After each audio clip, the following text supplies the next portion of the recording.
Welcome back! It's season 4 of Salon de la Vie. I don't know how we got here, but we did. I'm coming to you once again from the fabulous vista of Falmouth Harbour. You can see seascape and boats and trees, so I'm happily back in the secret garden, as you can tell. And I am drinking tonight for you a mocktail version suggested by the lovely Ross Ball on Twitter. Thank you very much. It's a pina colada mocktail because... Cheers, push hearts. Because we're celebrating children's rights and activism and achievements tonight. So Ross Ball said this is what her children really love, pina colada without the alcohol in it, obviously. I did mention that my parents used to let me drink snowballs and baby sham, I think. So Ross Ball, obviously a much better parent than, well, I had lovely parents, but she's a much more suitable guardian perhaps for young children. So thank you, Ross, that's a great recommendation. This season is really exciting for me because I'm collaborating with the wonderful Dr. Naomi Paxton, who some of you will know from an earlier season where I talked about the Actresses Franchise League and shamelessly plugged her book, which I'm still shamelessly plugging. She's an amazing person to read about and read her body of work. And the eagle-eyed amongst you will also remember her from our Christmas special because she also plays Ada Camp. But she's here in her doctor mode, not her camp mode, although it's always nice to be a little bit camp, isn't it? And she is going to be talking to us about the suffrage movement, everything you perhaps didn't know so much about the Edwardian movement and the Edwardian era and the suffrage movement. And tonight, as part of that, we're going to start with looking at children within that movement, which is very exciting for me because it's all about sort of child activism and child activists. And I sort of was one. I was, as you know from watching other seasons, I was taken to Greenham by my mum, and I used to do lots of flyering and things about the bomb and stuff. And I had this is a replica of a T-shirt that I had when I was little. You can see the little Teddy here telling us that I want to grow up, not blow up. Teddy in full agreement with that, as I still am. So this is the kind of stuff that I was really into when I was young, then followed obviously by feminism and being anti-ageism and all that sort of stuff. So this topic of tonight really appeals to me. When Naomi suggested it, I was very excited. And I'm going to start by singing you a song that when I was 40, my very lovely partner, DJ Stegosaurus, whose Spotify tunes you can listen to, he made a list especially for this salon, of course, again. He did a wonderful roundup of all the different songs people had thought of who'd known me for a long time. And one of my parents' oldest friends put this song onto, the song I'm going to play you now, onto this compilation that my lovely partner made because I was home educated. And he said that every time he heard this song, it made him think of us and that choice. So I'm playing it now for all the rebel children out there. Daddy's flown across the ocean, leaving just a memory, a snapshot in the family album. Oh, Daddy, what do you leave behind for me? I don't need no arms around me, and I don't need no drugs to calm me. I have seen the writing on the wall, and I don't think that I need anything at all. We don't need no education. We don't need no thought control. No dark sarcasm in the classroom. Hey, teacher, leave them kids alone. All in all, it's just another brick in the wall. All in all, it's just another brick in the wall. There are great teachers out there, obviously. I think it's about a more conventional education that song is critiquing. I am going to now explain how the next bit of section of this salon will run. It's going to be a little selection of an interview that I did with Naomi. You can see it's both in our, what counts for me as a book-lined study, which is like half a shelf, and then Naomi has got this beautiful actual book-lined study in beautiful blue stocking, blue paint and all that sort of thing. But anyway, both of us in our homes chatting to you on a little Zoom interview. And interspersed with that will be, so you're getting some info from Naomi, and then we're going to play you some extracts that she will have explained with some wonderful actors that she's chosen, again in that Zoom environment, not playing necessarily to age, but certainly giving some beautiful renditions and a real insight into the period and the kind of work that's being produced by the children of the suffrage movement. So I'll hand you over for that, and I'll see you again in a moment. I thought that I'd got quite a classy setup here with like my bit of library and my illustrations, but actually you have completely outflanked me in the having the most books and most illustrious setting, haven't you? I don't think of most books literally. Winner of most books, Naomi. All of the books. Naomi, it's really lovely to have you here. Do you want to give the people a quick introduction about yourself? Just how would you introduce you? Hello, the people. In this context, I would introduce myself as a performer and a researcher. I'm a theatre historian, and I specialise in the contribution of theatre professionals to the suffrage movement, so the Votes for Women movement. And that's people who worked in the theatre and entertainment of all kinds, predominantly in the Edwardian period. Lovely. So when we very briefly in one of my earlier salon seasons covered your book and your brilliant work on the Actresses Franchise League, and then you and I had this idea about collaborating for this entire season. And we're starting with Votes for Children. So could you tell me how, because I can't take much credit for this season, really. All the ideas are pretty much yours. They all come out of your amazing body of research and work and passion. So how did you come up with the idea of Votes for Children for this first episode?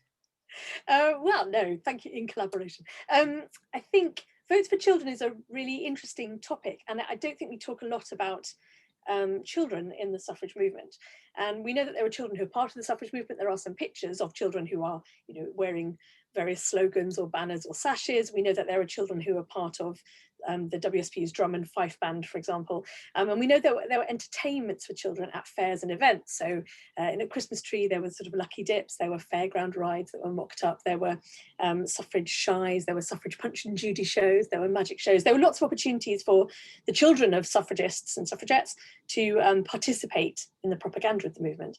And they were also opportunities for them to physically be part of that. So, for example, for the WSPU's Summer Fair and Fete in 1913, some children were dressed as brownies and elves for the summer festival and sort of sent roaming along the summer scene, holding copies of the WSP's newspaper, The Suffragette, to sell to people. Obviously, it would be quite hard to resist buying a copy of a suffrage newspaper from a brownie or an elf, should you happen to encounter one at this suffrage fair. But I think it's about the knowingness of what children were doing. So not only were they being entertained in a very feminist and a very suffragist way, and they were physically being used to sell things, and also being used to market too sweets and toys and teddy bears, but also that they themselves were being asked to sort of rethink their own position as children and their own sort of future representation in society. And we know that because there was one particular society called the Drummers Union, which was available to ages 6 and up. So boys and girls could join. And it was really about breaking down what they called sex and class prejudice. So not about getting the vote for children, but really about looking at what was wrong with the adult world and looking at the inequality within that, particularly between the sexes and in between the classes, and thinking about how they could be part of making that change. So I think talking about Votes for Children is important because it's really about giving agency to the younger people in the suffrage movement. And also who I suppose were inspiring in turn, their own aunts and grandmothers and uncles and parents to see how it could be different. I can totally relate to that as well, because When my mum was being sort of radicalized by radical feminism and being sort of swept along with that amazing stuff through being at Greenham Common and things like that, she was explaining it to me as it was happening to her, and then I started to see parallels even though I was only about 5, and then she taught me about ageism, and I was incredibly passionate about, you know, the need for not to be ageist and things like that. So I can really see all the symbiotic interplay between the once you start to fight for one set of rights, why it rolls out, and how women inspire women, basically. So that's, and I think I would have been one of those children in the drummers union. I would have been passionately trying to, I love the idea of the equality between the sexes, between sexes and classes, and, you know, breaking down the barriers that hold people back in those areas. It's lovely to know it's been going on. So it's kind of lovely to know it's been going on for so long, and kind of worrying to know it's been going on for so long, because there still seems quite a lot of it to do, but hey. Yes. What interesting about it in a suffrage theatre context as well is we actually don't have, or I've not found, very many plays for children. We actually know that children are involved in a lot of performance making, but that's mostly stuff that isn't written down. So that is part of sort of Punch and Judy shows, or large scale events at festivals, or kind of participatory performances rather than plays per se. And the stuff we do know that there were some negative portrayals of suffragettes, for example, in pantomimes. And how that would have impacted on the kind of the worldview of the children that were present. But when we're actually looking for scripts for pro-suffrage work for children, we don't see a great deal in what we have in the current archive and the canon. So it really is about thinking through the feeling of that experience and the kind of the context of that experience, which makes it a really exciting space to be in. Yeah, that's lovely. Will you talk us through, you've chosen 3 extracts that sort of relate to this world of children's rights and children's activism in relation to the suffrage movement. Will you chat us through a little bit about each one? Yes, so talking about The Reforming of Augustus, which is a 1-act play, quite a curious play, by Irene Rutherford MacLeod, who is a member of the Drummers Union. And she was just 18 years old when her play was first performed. So performances of new suffrage plays were written and staged, you know, by the members of the Drummers Union and the Young Purple, White and Green Club, who obviously were in support of the militant WSPU. But we don't have many of those scripts, but Irene Rutherford MacLeod's we do have. And it's a curious piece where somebody, a naughty brother, Augustus, falls asleep and in a dream is chastised. In the dream, we appear on stage a curious mix of characters. There's the Queen of the Fairies, and then there are various fairies that come up to tell their story, but they're not, I suppose, the happy-go-lucky fairies you might expect in fairy tales. These fairies are entitled things like Hunger Striker and Stone Thrower and Protest Maker and Deputation. And they all come to the Queen of the Fairies to talk about their experience. And Hunger Striker talks about leaving a young woman in a prison cell and her experience of that. And Deputation, as you'll see in this clip, talks about actually feeling very sad about how the campaign is going. So even though the play is quite a jolly piece, it's quite fun, it's quite rambunctious, all ends well, I think it's really interesting that Irene Rutherford MacLeod and the group she was part of were totally engaged in the struggles of the militant campaign, in the frustrations of the militant campaign, and in the ways that some bits of it were working and some weren't. So this extract, it's very short, the Queen of the Fairies has invited Deputation to come and speak to her.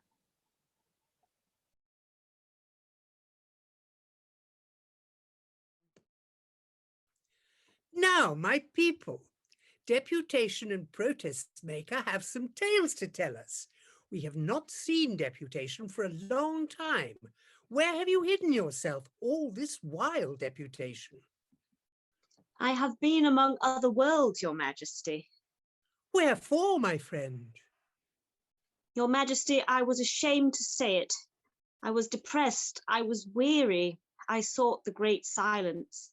Be not ashamed, dear sister, it matters not, so that you are with us again.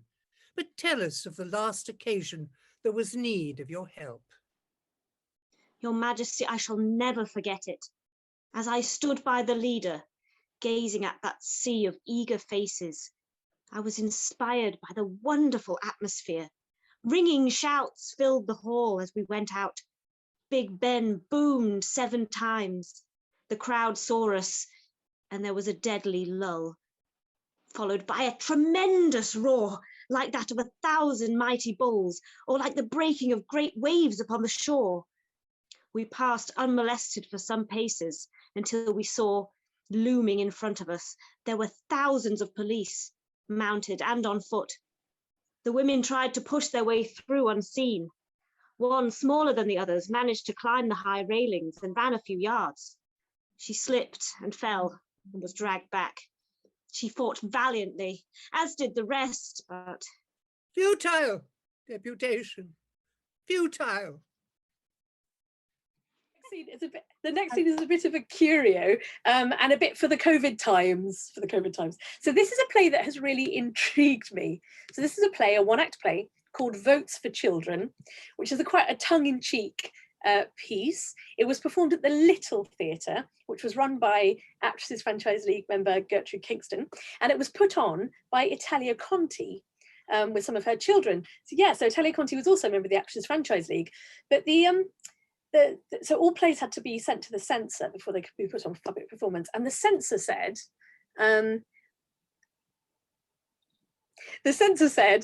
described it as wholly inoffensive, except perhaps to the WSPU, and it got a positive write-up in a journal that was anti-suffragist. So it seems to be an anti-suffrage play, but I can't imagine that these two suffragists would have put on an anti-suffrage play in this way. So it intrigues me. It's got a mixed cast of children and adults, and the shtick is that the child, Rosabelle, who runs the Children's Society for Votes for Children, has kidnapped the Prime Minister and the Home Secretary, who just happen to be her parents, and is refusing to release them until they agree to Votes for Children. However, the scene we're going to see is one of the interesting campaign tactics that the children take on board. So they're not able to make a lot of physical difference or overpower people, but they are able to send two children with terrible colds to the Albert Hall to make a point about Votes for Children.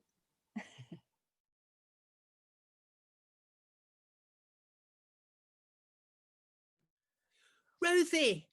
Miss Rosie! Why, miss, we thought you was in chokers. We won't kiss you, Rosie. We've frightful colds. We've been saving them up. They're awful bad. But you ought to be in bed. No. No. We're going to a concert tonight. A concert? Yes, Nancy got tickets for us. We're sending them to the Shiatsky Patsky concert at the Albert Hall tonight. We shall cough and sneeze all the time. Simply spoil the Asky Pasky concert. Votes for children! Great. I'm really and I love the casting as well. They're lovely people that you found. Oh, good, Really cool. They're all cool, and they've all been doing my suffrage reading, so I thought it was really nice to. That's something you've been doing in lockdown, is reading the plays and. Yeah, so since last June, we've done 23 reading sessions. Wow, fantastic! And read shitloads of plays, I think is the technical term. Great term, excellent. Yeah. Read about 40 suffrage plays, 45 suffrage plays. So the third piece is a spoof of Hilaire Belloc's cautionary tales, which were quite popular in the first decade of the 20th century. Now, Hilaire Belloc was an anti-suffragist, and that is one of the things that is used by suffragist writers. They kind of pastiche the work, particularly of anti-suffragists. So Rudyard Kipling is another one. He's an anti-suffragist, and Lawrence Houseman very successfully pastiches his Tommy this and Tommy that to mean woman this and woman that.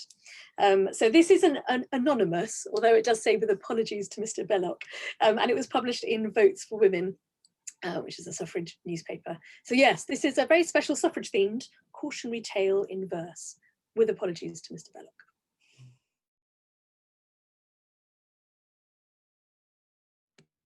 How willful Annabel, refusing to listen to her superiors, involved her country in a catastrophe of considerable dimensions. When Annabel, a suffragist, was put upon the voters' list, by whose mistake I need not quote, she signified her wish to vote because she had, and has them still, opinions on the Children Bill. Her truest friends implored of her to leave the voting register. They told her what was woman's fear and what the country has to fear, and how it all depends on might. And since a woman cannot fight, affairs of children under 10 should only be controlled by men. But Annabel, abandoned soul, was bent on going to the pole. And when these dreadful things occurred, which justified their every word, she had not left her home a minute before 'twas lost with all things in it. While left to their deserted sire, her children fell into the fire. And as she touched the ballot box, the British realm succumbed to shocks. We lost our old prestige abroad and almost lost the House of Lords, while other races far away, with one accord, renounced our sway. Since women now have learned to vote, we're governed by a petticoat. Such dreadful things were never seen when good Victoria was queen. We will not do as we were bid, let's all revolt. And so they did. And thus the British realm was wrecked, and England lost her self-respect. And British men were forced to be in bondage under Germany, while Annabel, whom none can praise, was quite unsexed for several days. Moral. The moral is that men should vote and women wear a petticoat. So I'm going to read a bit from a pamphlet produced by the Drummers Union. It's part of the Women's Library collection, which is currently held at LSE, London School of Economics Library in London. And it is a really lovely little glimpse into exactly what it was that the Drummers Union were wanting for. So I'm reading directly now from the Drummers Union pamphlet. As the top of it says, the Drummers Union was founded early in 1909 in order to unite the younger supporters of the militant suffrage movement. It owes its name to the fact that its first 4 members, who were also its founders, were the drummers in the drum and fife band of the Women's Social and Political Union. At first, its work was confined to assisting at meetings and processions of the WSPU, where its members acted as literature sellers and stewards, and in other like ways. As the membership increased, other forms of activity were undertaken. Public meetings have been held, and dramatic entertainments have been given, the money thus obtained being mainly handed to the women's suffrage movement. Now that a large number of boys and girls have joined the Drummers Union, its scope has been extended, and it hopes to provide an instrument for the useful employment of the social enthusiasm and varying powers of all its members. Any boy or girl from 6 to 21 years of age who wishes to join with others in doing something, however small, towards breaking down sex and class prejudice should join the Drummers Union. So it's a lovely start, and there's more paragraphs about what they do, and then they close with this. We want you to join the Drummers Union, and so to help, according to your opportunity and ability, in the great forward movement towards liberty and equality of opportunity. We have much to do. Let us do it together. We have much to learn. Let us learn it together. That's lovely. I just think it's a really inspiring, beautifully, honestly articulated, treatise about why they meet, why they do what they do, and what they want. And I think that's, as with anything in the suffrage movement, when you actually dig down into it, a lot of the kind of artificial divisions that have been formed by the way that we historicize, the way we talk about the suffrage movement. So these people hated these people didn't. Actually, there was so much more fluidity, because there was in many cases, there's just a real commonality of purpose, and a real understanding of that problems needed to be tackled, and that everybody's contribution was valuable, however large or small, or however it was articulated. And I think it's just really inspiring to see these children standing up in this way. In that with that amazing eloquence, really beautiful and beautifully read. Thank you so much for sharing all that with us, Naomi. Thank you. Thank you very much. See you again next week. Votes for children! Votes for children! Ah! Push hearts to all those amazing actors and to the wonderful Naomi and those pieces. It was really fun to interview her about that. I'm going to just quickly, we're coming into the last section of the salon, but it's not over, don't leave. Just want to make sure I say thank you to my team before I forget, because I get carried away. And I also want to say that this season is dedicated with very much love to the memory of Joan Andrew. I'm going to just now flag that we've got another little enterprise that we're doing called the Culture Club as part of the Salon de la Vie world, because we mentioned so many different things, and then I realised we don't always follow up on them, or it's not possible to follow up on all the different bits and pieces. So we're going to try and devote blogs to flagging up different bits and pieces that we've talked about, whether it's a book, film, music, whatever. We're going to go right back through the seasons and salons to flag some of these. And one of them is definitely going to end up being this amazing book. It's just remarkable. The wonderful Becky John Wordwitch from 92 Minutes gave it to me for Christmas. And it's fascinating, and it's written, of course, by a child, which is why I introduce you to it now. It's written in the 1920s. She starts writing it when she's 9 to give, or 8 or 9 to give to her mum for her birthday. It says The House Without Walls, and the little girl is Barbara Newell Follett. And it's all about a child's search for freedom in nature. So it's a really passionate, interesting book. And she writes quite an amoral heroine in many ways, but it's beautiful writing and a fascinating central character and premise. So as I say, she's 9 when she writes this, okay? And in writing it, she puts a note on her bedroom door that says this: nobody may come into this room if the door is shut tight. If it's not shut, quite latched, then it's all right. Without knocking. The person in the room, if he agrees that one shall come in, will say, come in. Or something like that. If he does not agree to it, he will say, not yet, please, or something like that. The door may be shut if nobody is in the room, but if a person wants to come in, knocks and hears no answer, that means there's no one in the room and he must not go in. Reason. If the door is shut tight and a person is in the room, the shut door means the person in the room wishes to be left alone. Super serial, which is a very cool thing to be as an 8-year-old writer. And then the book's broken into these beautiful sections. The meadow, you can see these beautiful illustrations. This illustrator has championed this book. The illustrator's called Jackie Morris, and draws beautiful illustrations and actually writes a lovely introduction to it as well. And it starts with things like the meadow, flowers have faded, butterfly wings are weary, and far off is the chanting of the eternal sea. And then the section that is the sea starts with beautiful picture again. Your flashing waves hold out their arms to me. I entangle myself in their silver hair and ride with them to catch the wind. The sun trails bright jewels in the water and laughs because I cannot touch them. 9 years old. And then the final section is the mountains. Beautiful picture. The droning wind entwined around the peaks, a golden trail of music. Far off, the snow-topped mountains were sea waves capped with foam. Just to entice you into the book, basically, and just to entice you even more, just as she's finished these, it's like 40,000 words that she writes, and then their house gets burnt down in a fire. What? So she has to write the whole thing again, which she does. The patience of this child. By the time she's 12, she's handed it over to her mum for her birthday, and she's also got it published. And then if all of this doesn't make you want to go and read this book, then I have to also tell you that in the story, the character packs some sandwiches and goes off to live in the wild. And in real life, when she had been married for a little while, I think she was in her late 20s, early 30s, the author of the book also just decided, do you know what? I've got stuff to do. And she just takes a couple of dollars and some sandwiches and she goes, and we don't know what happened to her. So very much a book to look into and an author to look into as well.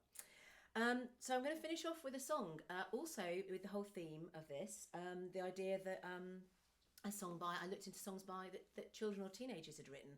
Actually, there are a lot of really kick-ass teenage girls who've written and are writing a lot of songs. I had in my head things like Kate Bush writing Wuthering Heights at 17. But then, of course, I realised that I had a look at Lorde, who's disgustingly talented, disgustingly young, and I found that she'd written Royals, which is of course a huge hit off her first album. Apparently when she was 15, it took her 30 minutes. Took me longer than that to learn this, but hey, never mind. I'm going to try and do that for you now. I think it's really interesting how absolute things feel when you're 15 as well, and that sort of age, and how interesting to write such a complex song about our adoration and disgust for celebrity culture when we're that age. We want it and we hate it, and we don't want it and we want to be different and we want to enjoy it as well. And I wonder how she felt when she was then catapulted into that lifestyle almost straight away through the very song she'd written sort of disclaiming the ills of it. But it certainly didn't ruin her next album, so it can't have been too traumatic because her work is fantastic. And apparently she's been working on a new album in lockdown, so don't sue me for covering this song badly for you, Lord. Just think of it as some free promotion. Okay, so I love the fact that this teddy, I think now, is actually just sort of sitting atop my breast, ready to strum the uke with me. So we'll get into it. Thank you so much for being part of the salon tonight. I hope to see you next time. I've never seen a diamond in the flesh. I cut my teeth on wedding rings in the movies, and I'm not proud of my address. In the torn up town, no postcode envy, but every song is like gold teeth, grey goose, tripping in the bathroom, bloodstains, ball grounds, trash in the hotel room. We don't care. We're driven Cadillacs in our dreams, but everybody's like Crystal, Maybach, diamonds on your timepiece, jet planes, islands, tigers on a gold leash. We don't care. We aren't caught up in your love affair, and we'll never be. Hold on, can I style this out? Let's say yes. Royals who won't run in our blood. That kind of luck's just ain't for us. We crave a different kind of buzz. Let me be your ruler. You can call me Queen Bee, and baby I'll rule. Let me live that fantasy. My friends and I have cracked the code. We count our dollars on the train to the party, and everyone who knows us knows that we're fine with this. We don't come from money, but every song is like gold teeth, grey goose, tripping in the bathroom, bloodstains, ball grounds, trash in the hotel room. We don't care. We're driving Cadillacs in our dreams, but everybody's like Crystal, Maybach, diamonds on your timepiece, jet planes, islands, tigers on a gold leash. We don't care. We aren't caught up in your love affair, and we'll never be royals. It don't run in our blood. That kind of luck's just ain't for us. We crave a different kind of buzz. Let me be